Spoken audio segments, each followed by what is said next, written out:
Naghahanap ka ba ng top box para sa motor mo? Pwede mong i-consider itong binili ko.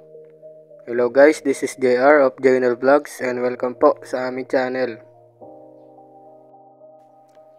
So recently nga guys ay bumili tayo ng motor.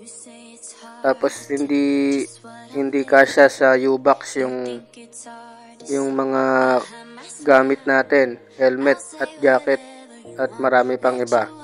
So bumili kami ng top box para sa convenient na rin habang ako'y pumapasok or bumabiyahe. Ito guys ay Duhan hard plastic top box 45 liters. So nung dumating yung parcel, ayan guys, may damage yung box tsaka yung bubble wrap. So nag-start na akong ma-disappoint. Pero nung binuksan ko yung box ay na-relieve yung disappointment ko kasi meron pa pala siyang plastic tubes. So meaning safe yung ating item, taas baba at lahat ng gilid ay balot na balot siya ng plastic tube. At ito na nga yung ating top box. So dumating siya ng maayos at ligtas. So safe na safe yung ating top box sa pagkaka-transport from seller papunta dito sa ating bahay. At ayan nga, may kasama na siyang backrest. Kasi yung iba guys, nakikita ko sa online shopping platform ay wala pa siyang backrest. So isa to sa naging deciding factor ko kung bakit itong Duhan ang kinuha ko. Closer look, very masculine yung ating top box. Unlike nung mga unang labas, yung mga medyo round type, napakasimple ng design. So ito masculine siya at ang ganda ng tignan, brusko. So ayan yung ating backrest. Tapos itong kanyang handlebar ay makapal at mahaba. So isa din yan sa deciding factor bakit ko pinili itong top box na to. Yung kanyang lock mechanism ay kulay itim. Maganda rin siyang tignan.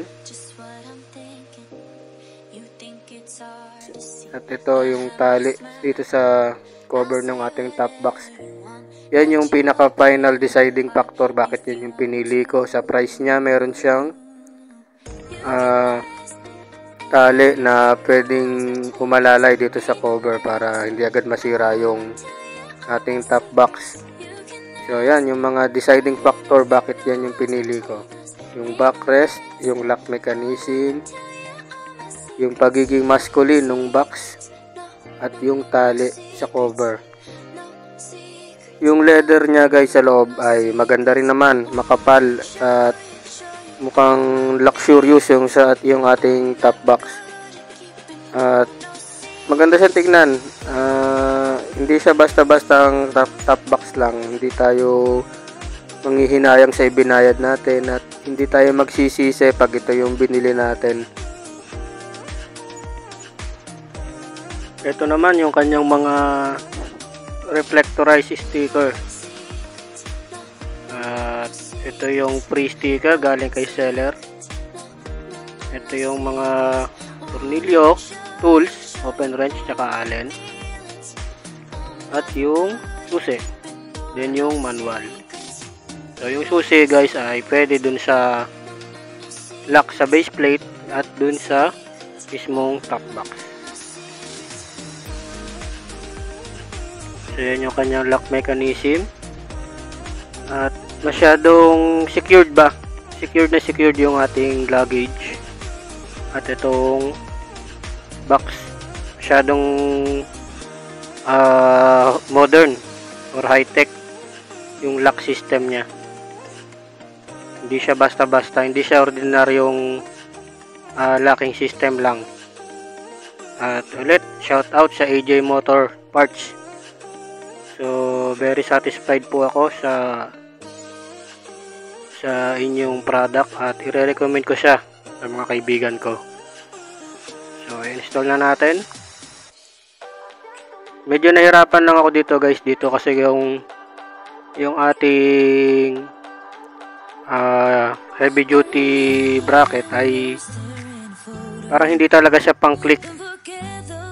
So second hand ko lang siya nabili. Sabi nung seller wala daw problema, no issue. Pero hindi ko alam, ay magkaiba siya. Kaya magkaiba yung left and right, hindi pares. Parang pinilit lang, pero nagawan ko naman ng paraan na mapagkasya dito sa ating click. At ito na nga yung itsura niya pag nailagay na natin yung ating top box.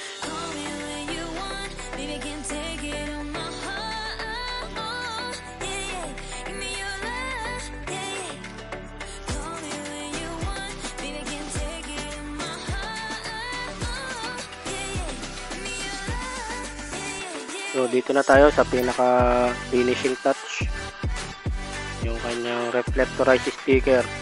So, namili pa ako dito guys kung yung blue ba o white ang ilalagay ko. Yung white na lang yung nilagay ko kasi pag yung blue medyo malayo siya dun sa kulay ng ating motor. At ayan guys, yung ating top box.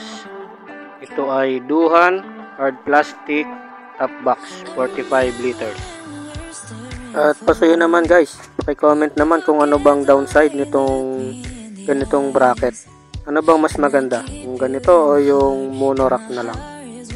So hanggang dito na lang at salamat.